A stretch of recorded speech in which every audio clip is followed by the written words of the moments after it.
কালনায় form 7 জমাকে কেন্দ্র করে ধুন্ধুমার পরিস্থিতি। মহকুমা শাসকের দফতরে তৃণমূল বিজেপি সংঘর্ষ, পুলিশের সঙ্গে ধস্তাধস্তি। রণক্ষেত্র এলাকা মোতায়েন পুলিশ বাহিনী, উত্তপ্ত হচ্ছে পরিস্থিতি। কালনায় ফর্ম জমাকে কেন্দ্র করে উত্তেজনা পরিস্থিতি তৈরি হয়েছে। মহকুমা শাসকের দফতরে তৃণমূল বিজেপি সংঘর্ষ পরিস্থিতি তৈরি হয়েছে। পুলিশের সঙ্গে ধস্তাধস্তি, কার্যত রণক্ষেত্র গোটা এলাকা। পুলিশের সঙ্গে ধস্তাধস্তি পরিস্থিতি তৈরি হয়, মোতায়েন পুলিশ বাহিনী, উত্তপ্ত পরিস্থিতি। সেই ছবি আপনাদের সামনে তুলে ধরছি।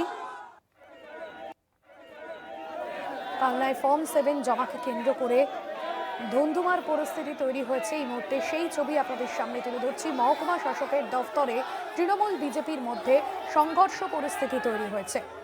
চন্দন সেনগুপ্ত রয়েছেন আমাদের প্রতিনিধি ফোন লাইনে। চন্দন, ঠিক কি পরিস্থিতি তৈরি হয় রাজ্যের বিভিন্ন প্রান্তে ফর্ম 7 জমাকে কেন্দ্র করে তৃণমূল বিজেপি উত্তেজনা?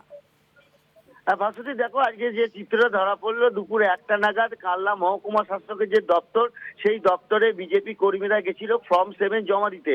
যখন তারা যাচ্ছিল ঠিক সেই সময় তৃণমূলের কর্মী সমর্থকরা অভিযোগ যে তারা জয় বাংলা বলে স্লোগান দেয় এবং এরা জয় শ্রীরাম বলে স্লোগান দেয়।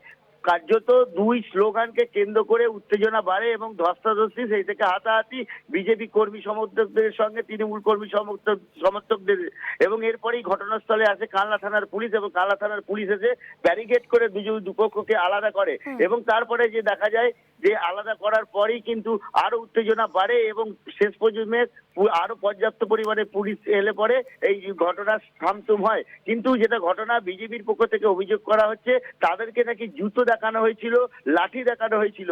কিন্তু তৃণমূল বলছে বিজেপি এটা সম্পূর্ণ মিথ্যা অভিযোগ করছে। তৃণমূলের বক্তব্য, ফর্ম 7 জমা দেওয়ার একটাই উদ্দেশ্য, বাংলা থেকে ভোটার তালিকায় নাম বাদ দেওয়ার জন্যই তারা এই চক্রান্ত করছে।